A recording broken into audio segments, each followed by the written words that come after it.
चित्रकेतु को स्वर्ग की प्राप्ति हो रही, केवल एक हंसी के कारण उन्हें एक दैत्य योनि में जाना पड़ गया। इसलिए हमसे मना किया जाता है कि बेटा किसी को देखकर मत हंसना, किसी का उपहास मत करना, मजाक मत बनाना। फिर भी हम क्या मानते हैं, जिसको देखा जो सामने आ गया। ठाकुर जी ने किसी को एक हाथ नहीं दिया, किसी के अंदर थोड़ा सा दिमाग कम दे दिया तो वो पागल हो गया। अब हम उसको देखकर हंस रहे हैं कि अरे देखो कितना पागल की तरह डुल रहे, तो बेवजह नाच रहे हैं। अरे यानी ये उठा लियो, तो पागल वो है, हमें कौन पागल है? पागल वो नहीं है, उसके अंदर तो दिमाग नहीं है। हमारे अंदर तो ठाकुर जी ने बुद्धि दी है, सोचने का समझने का सामर्थ्य दिया है कि हमको अपने जीवन में क्या करना है क्या नहीं। फिर भी हम घुमा फिराकर हर समय वही कर्म करते हैं जो हमको नहीं करने होते। यदि हमको मुक्ति चाहिए तो कभी भी दूसरों को बुरा मत चाहो। सोच लिया कि पड़ोसी के पास अपार धन आ गए, कजा के पास पैसा ज्यादा आएंगे, तो जागो, जब गरीब होना चाहिए, अमीर कैसे है वो? तो ना जाने क्या क्या कर्म करते हैं कि ये खुश नहीं रहे। आज के समय में मानव अपने दुख से दुखी नहीं है, दूसरे के सुख से दुखी है कि वो सुखी क्यों है। और जो संत होते हैं वो कभी दूसरे के दुख से दुखी होते हैं और दूसरे के सुख से सुखी होते हैं। इसलिए संत बनो, जरूरी नहीं कि घर छोड़ दो संत बन गए, गृहस्थ जीवन बताओ उसी में संत बन जाओ कि हमें दूसरों का बुरा नहीं करना। जो जैसा कर रहा है ठाकुर जी के ऊपर छोड़ो। इसके अंदर बुद्धि कम है या इसके ठाकुर जी ने एक हाथ कम दिया, इसने कोई बुरा कर्म कर दिया होगा, तभी तो इसकी ऐसी मति हो गई, ऐसा हाथ मिला। पर हम जानबूझकर सोच समझकर हर समय वही दुष्कर्म करते रहते हैं, वही पापों को करते रहते हैं जो हमको अपने जीवन में नहीं करने चाहिए।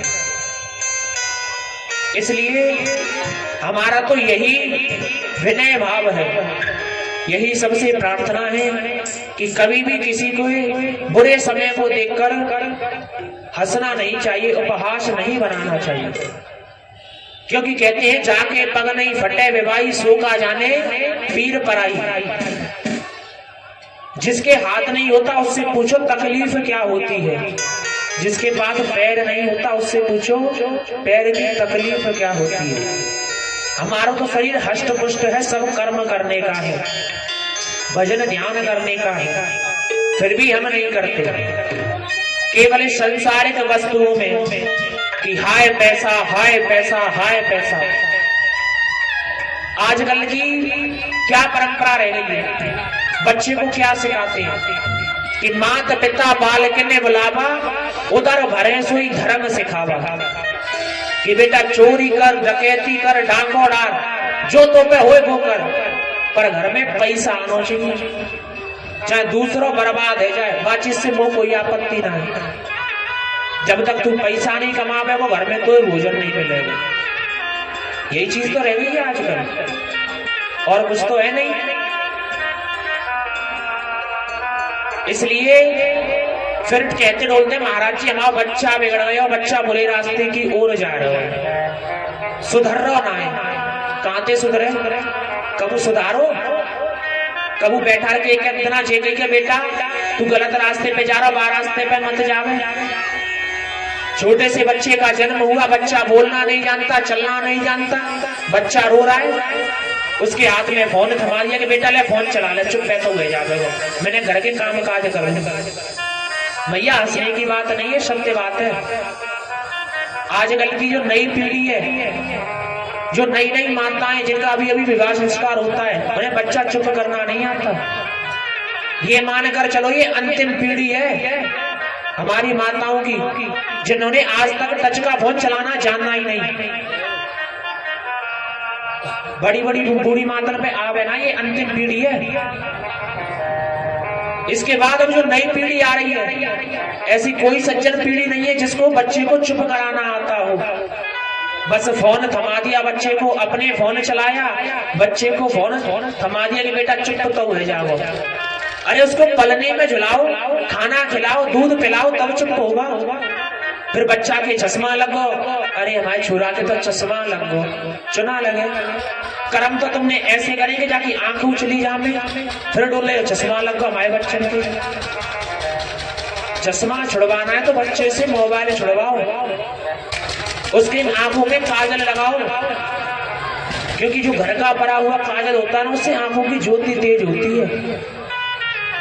पर नहीं, आजकल तो केवल वही परंपरा रह गई है। अभी किसी को समझाओ, किसी से कहो तो महाराज जी तो हमारी बुराई कर रहे हैं, हमें ये बता रहे हैं। ऐसा नहीं है भैया, हमको अपने बच्चा को केवल यही सिखाना चाहिए। जैसे ऋषभदेव भगवान थे, वे अपने बच्चों को लेकर भजन पूजा पाठ करवाते, सतमार्ग की ओर बताते। आजकल की माताएं गर्भ में बच्चा है, फोन में पिक्चर देख रही है, लड़ाई झगड़ों चल रहा है, मार पीट चल रही है, चोरी डकैती चल रही है, उनको देख रहे हैं। और पहले के बड़े बूढ़े, पहले की माताएं होती थी, घर में कैसे सुंदर सुंदर चित्र लगाए जाते हैं, भगवान राम का, कृष्ण भगवान का, ठाकुर जी का, ऐसे चित्र लगाए जाते हैं। अब नाना प्रकार